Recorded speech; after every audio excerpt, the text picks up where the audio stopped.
पर जो बड़ी खबर है, शिक्षा मंत्री के 30 तारीख तक ट्रांसफर पोस्टिंग के संबंध में दिए गए बयान के बाद अब ये खबर आ रही है कि शिक्षकों के ट्रांसफर पोस्टिंग को मिली है मंजूरी। इस बीच में शिक्षक संघों ने कई आंदोलन किए और शिक्षक संघों ने तो यहां तक आरोप लगा दिए कि नियमावली के नाम पर पूंजीवाद का खेल हो रहा है। पर सबसे बड़ा सवाल, शिक्षकों के ट्रांसफर पोस्टिंग के साथ क्या बीपीएससी टीआरई 3 का रिजल्ट भी आएगा?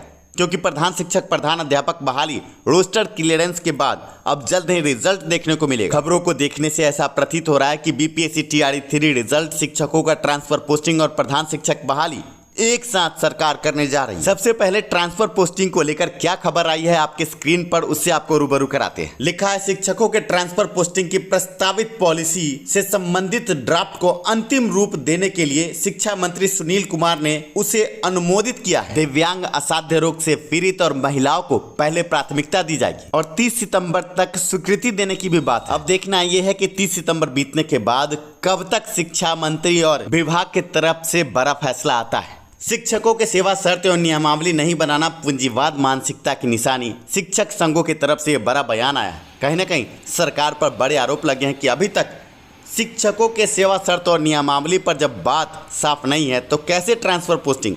सरकार पूंजीवाद मानसिकता के साथ आरोप पड़ते आरोपों के बीच में बड़ी खबर यह भी कि बीपीएससी टीआरई 3 रिजल्ट, शिक्षकों का ट्रांसफर पोस्टिंग और साथ में प्रधान शिक्षक, प्रधान अध्यापक बहाली रिजल्ट भी एक साथ जारी हो सकता है, क्योंकि सभी कुछ अब एक सीध में। अब देखना यह है कि बीपीएससी टीआरई 3 का रिजल्ट कब तक आता है और सबसे बड़ी बात कि रोस्टर क्लियरेंस जब होगा तो बैकलॉग की कितनी सीटें जुड़ेंगी। अभ्यर्थियों की बड़ी मांग की बैकलॉग की सीटें जुड़ें और इस पर कहीं ना कहीं मुहर लगता नजर आ रहा है। और बैकलॉग की सीटें कितनी जुड़ेंगी, इस पर जल्द ही वस्तु स्थिति साफ होती नजर आएगी, क्योंकि सूत्रों के हवाले से खबर है कि सभी जिलों से रोस्टर क्लियरेंस लगभग क्लियर हो चुका है। और ऐसा कयास भी लगाया जा रहा है कि बीपीएससी टीआरई रिजल्ट के बाद स्टेट 2024 रिजल्ट भी आपको देखने को मिले। बीपीएससी टीआरई 3 के अभ्यर्थी ट्विटर पर यह लिख रहे हैं कि कहीं ना कहीं के पाठक की कमी खल रही। अगर पाठक होते तो अभी तक टीआरई 2 की तरह जल्द से जल्द टीआरई 3 का रिजल्ट भी देखने को मिलता।